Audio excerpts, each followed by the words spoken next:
네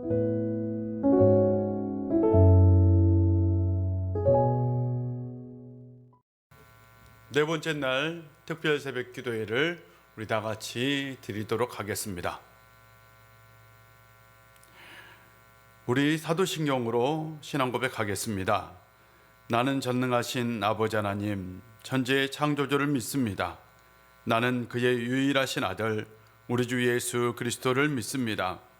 그는 성령으로 잉태되어 동정녀 마리아에게서 나시고 본디오 빌라도에게 고난을 받아 십자가에 못 박혀 죽으시고 장사된 지 사흘 만에 죽은 자 가운데서 다시 살아나셨으며 하늘에 오르시어 전능하신 아버지 하나님 우편에 앉아 계시다가 거기로부터 살아있는 자와 죽은 자를 심판하러 오십니다. 나는 성령을 믿으며 거룩한 공교회와 성도의 교제와 죄를 용서받는 것과 몸의 부활과 영생을 믿습니다. 아멘. 찬송가 446장입니다. 찬송가 446장입니다.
우리에게 주신 하나님의 말씀은 창세기 39장 1절부터 5절입니다. 창세기 39장 1절부터 5절 하나님 말씀 제가 봉독하도록 하겠습니다. 요셉이 이끌려 애굽에 내려가며 바로의 신하 친위 대장 애굽 사람 보디발이 그를 그리로 데려간 이스마엘 사람의 손에서 요셉을 산이라. 여호와께서 요셉과 함께 하심으로 그가 형통한 자가 되어 그의 주인 애굽 사람의 집에 있으니 그의 주인이 여호와께서 그와 함께 하심을 보며 또 여호와께서 그의 범사에 형통하게 하심을 보았더라. 요셉이 그의 주인에게 은혜를 입어 섬김에 그가 요셉을 가정 총무로 삼고 자기의 소유를 다 그의 손에 위탁하니 그가 요셉에게 자기의 집과 그의 모든 소유물을 주관하게 한 때부터 여호와께서 요셉을 위하여 그 애굽 사람의 집에 복을 내리심으로 여호와의 복이 그의 집과 밭에 있는 모든 소유에 미친지라. 아멘. 2021년 복되고 형통한 삶 사는 성도님들 되시기를 바랍니다. 특별히 새벽 기도회를 통해서 한 해의 삶을 정리하고 또한 준비해서 간절히 기도해서 한 해를 기도로 잘 시작할 수 있는 성도님들 되시기를 바랍니다. 모든 삼성 사람들의 꿈, 그러니까 삼성전자를 다닌 사람들의 꿈은 임원이 되는 거라고 합니다. 삼성전자의 임원은 군대로 치면 장군에 비유하는데요. 20년간 샐러리맨 생활을 해서 전체의 1%만 바로 임원이 된다고 합니다. 그러니까 직원 10만 명 중 임원은 1000명만 된다고 해요. 바늘구멍 속으로 들어가는 것만큼 어려운 게 삼성 임원이 되는 것이다 라고 합니다. 삼성 임원이 되면 연봉부터가 달라진대요. 이런 말이 있어요. 상무는 자식까지, 전무는 손자까지 돈 걱정 없이 살 수 있다라고 얘기를 합니다. 아니, 상무는 자식까지, 전무는 손자까지 돈 걱정 없이 살면 사장이 되면 어떨까요? 아마 그냥 자손 대대로 뭐 먹고 사는 건 걱정 없다라는 얘기가 될 수도 있는 거죠. 또한 가족에 대한 지원도 파격적이라고 합니다. 예를 들어서 정밀 건강 검진을 할 수 있는데요. 모든 종류의 검사를 다 할 수 있는 풀코스 검사를 부부가 할 수 있대요. 임원이 되면. 또한 이 삼성에서 퇴직을 할 때에 부장으로 퇴직하는 것과 임원으로 퇴직하는 건 천지 차이라고 합니다. 임원으로 퇴직을 하면 삼성전자 관련 기업에서 스카우트가 된다고 합니다. 그러니 모두 임원이 되는 게 꿈이겠지요. 임원이 되는 건 로또 10번 당첨된 것보다 더 좋은 것이다 라고 말하기도 합니다. 최고의 승진이라고 얘기할 수 있습니다. 우리는 직장 생활을 하면 승진의 꿈을 가지고 있고, 또한 사업을 하면 더 큰 회사의 꿈이 있고, 장사를 하면 더 큰 가게의 꿈이 있습니다. 2021년 우리 우익교회 성도님들에게 이런 형통의 역사가 있기를 주의 이름으로 축복합니다. 여러분이 기도하는 대로 반드시 하나님께서 응답해 주시기를 주의 이름으로 축복합니다. 4절을 보면 이런 말씀이 있어요. 요셉이 그 주인에게 은혜를 입어 섬김에 그가 요셉을 가정 총무로 삼고 자기 소유를 그의 손에 위탁하니라고 얘기합니다. 요셉이 승진했다라는 얘기예요. 지금 시대의 용어로 표현하면 요셉이 별이 되었다라는 얘기와 같습니다. 보디발의 집에는 굉장히 많은 노예들이 있었을 겁니다. 그냥 소수의 노예가 아니라 굉장히 많은 노예가 있었을 거예요. 그리고 그 노예들은 하는 일이 다 달랐을 겁니다. 그러나 요셉은 아마 말단에서부터 시작할 가능성이 있습니다. 그리고 그 노예들 사이에는 서열이 존재했는데 요셉은 가장 제일 말단 서열이었던 것으로 보입니다. 그런데 그가 가정 총무가 되었다라는 것은 그가 노예 중에 별이 되었다라는 얘기와 같습니다. 가정 총무가 되었다라는 것은 노예로서 올라갈 수 있는 최고의 자리에 올랐다라는 말이기도 하죠. 그런데 그때가 언제일까라는 거죠. 요셉이 나중에 이것보다 더 큰 성공을 하죠. 요셉이 가정 총무가 되는 건 실은 아무것도 아닌데요. 실은 노예의 입장에서 엄청난 성공이죠. 그리고 승진인데 이때 나이가 몇 살쯤이었을까라는 거죠.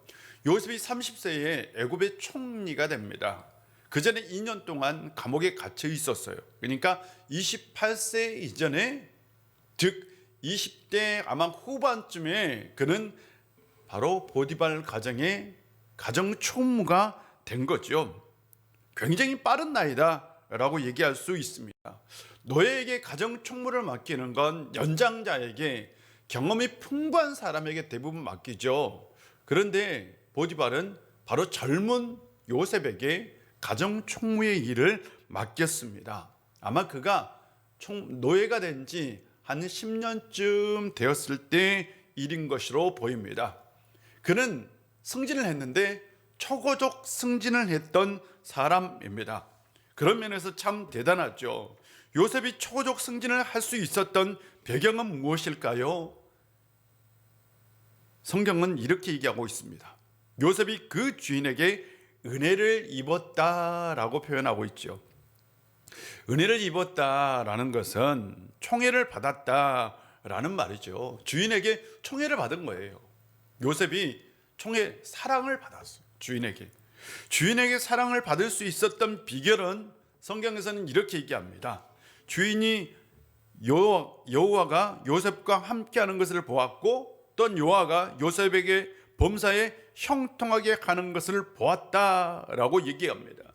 요셉이 신앙적인 삶을 살았고, 그 신앙적인 삶을 살 때에 하나님께서 함께 해주셨고, 하나님께서 그로 하여금 형통하게 해서 요셉이 하는 일마다 성공적으로 일을 할 수 있도록 하나님께서 도와주셨어요. 즉 요셉의 그 형통의 비결에는 그가 하나님과 동행하는 삶을 살았다라는 거죠. 그의 형통의 비결에는 신앙적인 삶이 깃들어 있음을 우리는 알 수 있습니다. 그는 일반 노예들과 달랐던 것 같아요. 보통 노예들과 분명히 다른 생각을 가지고 있었고, 다른 가치관을 가지고 있었고, 다른 삶의 목표가 있었던 거죠. 요셉은 보통 노예들이 가지고 있던 삶의 가치관보다는 다른 삶의 가치관을 가지고 살았으며, 그것을 통해서 그는 형통한 삶을 살았고, 그것이 바로 주인에게 은혜를 입는 배경이 된 거죠. 주인이 그것을 보고 그 요셉을 총애하고 사랑했던 거죠. 그렇다면 그는 어떤 삶을 살았을까요? 어떻게 다르게 살았을까요? 라는 거죠. 아마 그는 첫 번째로는 주체적인 삶을 살았던 것으로 보입니다. 노예근성이라는 말이 있어요. 무슨 일이든 주체성이 없이 남이 시키는데도 남의 눈치만 살피는 것을 노예근성이라고 얘기합니다. 계급 질서 속에 사는 사람들은 자기보다 위에 있는 사람에게는 노예처럼 비굴하지만 아랫사람에게는 호랑이처럼 무섭지요. 이것이 노예근성이기도 합니다. 이런 것을 만들어내는 건 다 계급 질서입니다. 옛날에는 다 계급 질서가 있었죠. 계급 질서가 뚜렷한 사회에서는 노예근성을 버리는 게 쉽지는 않아요. 왜? 태어날 때부터 노예였을 것이고, 또한 죽을 때도 노예로 죽을 것입니다. 또한 한 번 노예가 되면 그 속박에서 벗어날 수가 없었어요. 그래서 죽을 때까지 노예로 살다가 죽습니다. 그러므로 내가 노예다라는 생각, 내가 노예로 살아야 된다라는 그 생각을 절대로 버릴 수는 없었던 거죠. 한 번 노예가 되면 그 노예라는 삶의 가치관에서 벗어날 수 없었어요. 그것이 노예 근성을 만든 거죠. 노예 근성은 주인이 보는 데서 일하는 것과 주인이 보지 않는 데서 일하는 차이를 만듭니다. 주인이 있을 때와 주인이 없을 때의 삶의 결과가 다른 거죠. 당시 대부분의 노예들은 나는 노예다.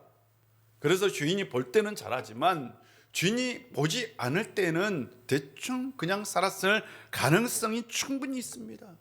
그래서 이 노예 근성에서 절대 벗어난 삶을 살지 못했던 거죠. 왜요? 계급 질서가 그렇게 만들었던 거예요. 그런데 요셉은 어떻게 보면 노예 근성의 파괴자였던 것으로 보입니다. 그는 노예였지만 노예가 가지고 있는 가치관을 가지고는 살지 않았습니다. 그는 노예들이 가지고 있는 삶의 가치관을 거부했습니다. 노예이지만 그는 주체적인 삶을 살았던 겁니다. 그가 주체적인 삶을 살았던 이유는 간단합니다. 그건 야훼 신앙, 여호와 신앙 때문입니다. 그는 하나님께서 자신의 인생과 함께 하고 있다는 분명한 확신을 갖게 됩니다. 그 믿음이 그를 자유롭게 했어요. 지금 몸은 노예입니다. 삶은 노예이지만 그러나 마음과 영혼은 절대로 그는 노예가 아니었던 거죠. 그리고 나서 그것이 삶에 나타난 겁니다. 삶의 결과가 다르게 된 거죠. 하나님께서 그를 보고 형통한 삶을 주신 겁니다. 그 모습을 보고 주인이 바로 요셉을 총애했던 것입니다. 요셉은 다른 노예들과는 다른 삶을 살았어요. 주인이 그것을 본 거죠. 그리고 나서 요셉은 그 주인에게 은혜를 입었던 것입니다. 우리는 예수 그리스도를 통해서 자유를 얻었습니다. 우리는 이 세상에 속하지만 이 세상에 속하지 않는 사람입니다. 그러므로 우리가 이 세상에 살 때에 진정한 자유인으로 살 필요가 있습니다. 우리가 이제는 노예의 삶에서 벗어나야 합니다. 예전에 한국교회에 처음 복음이 들어왔을 때요, 그때에 대부분은 가난한 사람들, 또한 종들, 이런 사람들이 먼저 교회를 다녔죠. 그러고 나서 나중에 주인이 교회를 다녔어요. 그런데 나중에 주인하고 종이 한 공간에서 예배를 드렸어요. 그것이 곧 교회였습니다. 집으로 돌아가면 이 종은 주인을 섬겨야 합니다. 그러나 교회에서는 둘 다 동일한 자유인이었습니다. 하물며 한국교회 역사를 보면 종이 먼저 장로가 된 경우도 있어요. 그런데 종이 교회 안에서는 그를 장로님으로 인정해 주었다라는 기록이 있습니다. 이것이 교회가 준 자유입니다. 우리는 예수 그리스도를 통해서 자유를 얻었습니다. 그런데 여전히 아직도 이 사회에는 노예로 사는 사람들이 참 많이 있습니다. 과거 신문사회에는 선천적 노예를 만들었지만 현대 사회에서는 자발적인 노예를 양산하고 있습니다. 현대 사회에서는 스스로가 자신이 원해서 노예의 삶을 삽니다. 물질의 노예가 되기도 하고 쾌락의 노예가 되기도 하고 죄의 노예가 되기도 합니다. 우리는 분명히 예수 그리스도를 통해서 자유를 얻었습니다. 이제는 자유인으로 살아야 합니다. 우리 안에 있는 죄의 노예 근성을 버려야 합니다. 그때 우리가 2021년 형통한 삶을 살 수 있습니다. 자유인에게만 하나님이 주시는 형통의 복이 있답니다. 하나님이 주신 형통의 복을 누리기 위해서는 자발적인 노예의 근성을 벗어버리고 이제 진정 자유인으로 복음 안에서 하나님의 나라를 이루며 살아가는 성도님들 되시기를 바랍니다. 둘째로 요셉은 진실한 사람이었던 것 같아요. 주인이 요셉에게 가정총무가 되게 했고 그 모든 소유를 다 그의 손에 위탁했다는 건 완전히 맡겼다라는 겁니다. 그러니까 이 부분은 이까지는 내 것이고 이 나머지 부분은 좀 너가 맡아다오가 이게 위탁이 아닙니다. 위탁은 모든 것을 다 맡겼다라는 의미가 포함되어 있습니다. 요셉이 그때 젊은 나이입니다. 젊은 나이인 가정총무인 요셉에게 바로 이 보디발은 자신의 모든 재산을 다 위탁한 거죠. 여러분, 돈이 있는 곳에요 죄가 있고요, 돈이 있는 곳에 탐욕이 있죠. 그래서 돈의 유혹을 이기는 게 참 어렵죠. 그런데 요셉은 지금 그 돈을 맡게 되었어요. 그만큼 요셉은 신뢰할 수 있는 사람이 된 거죠. 사람이 아무리 정직해도요, 돈 앞에 범죄를 하는 사람도 있는 거죠. 그런 만큼 요셉은 신뢰를 얻는 사람이었어요. 우리나라 대통령을 지냈던 분 중에 다른 것은 다 맡겨도 이 재산은 맡기지 않았다고 얘기해요. 그만큼 이 돈을 맡기는 건 쉽지 않는 일입니다. 자신의 재산을 타인에게 위탁하는 건요, 그 사람을 완전히 신뢰할 때만 가능합니다. 요셉은 믿을 수 있는 사람이었습니다. 요셉이 믿을 수 있는 사람이 되었던 배경이 무엇일까요? 그건 바로 신앙 때문이죠. 그는 하나님을 철저하게 신뢰했던 사람입니다. 신앙은 신뢰를 바탕으로 합니다. 믿음은 신뢰를 의미합니다. 요셉은 하나님을 진실하게 믿었고 그 믿음이 삶 가운데 진실을 만들었어요. 삶 가운데. 그래서 그는 삶이 진실이었어요. 요셉은 삶이 속에 진실이 나타났던 거죠. 주인이 그것을 본 거예요. 그리고 난 다음에 그에게 모든 것을 맡겼던 겁니다. 하나님을 향한 신뢰가 인간의 신뢰를 가지고 온 겁니다. 우리가 얼마나 하나님을 신뢰하느냐, 그것은 우리가 다른 사람에게 얼마나 신뢰를 줄 수 있느냐가 결정할 수 있습니다. 내 신앙을 증명하는 건 다른 사람이 나를 얼마나 믿을 수 있는 사람이냐, 어떻게 여기느냐에 따라 결정될 수 있다라는 거죠. 요셉이 신앙이 좋았다, 하나님을 향한 절대적인 믿음을 가지고 있었다, 그것을 증명해 주는 건 누구냐? 바로 보디발입니다. 보디발이 그만큼 요셉을 신뢰할 수 있는 사람으로 여겼던 거죠. 요셉의 삶은 철저하게 신뢰, 진실을 기반으로 하고 있었습니다. 그 진실한 삶이 그에게 형통을 가지고 왔던 거죠. 사랑하는 성도 여러분, 2021년 형통한 삶을 살고 싶습니까? 그렇다면 내 삶의 영역에서 진실함을 줄 수 있고 신뢰를 줄 수 있는 사람이 되시기를 바랍니다. 상사가 나를 신뢰할 수 있어야 돼요.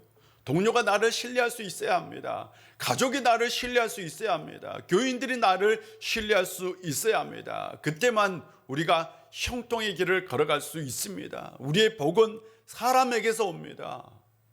요셉이 복을 받는 건 사람에게서도 왔어요.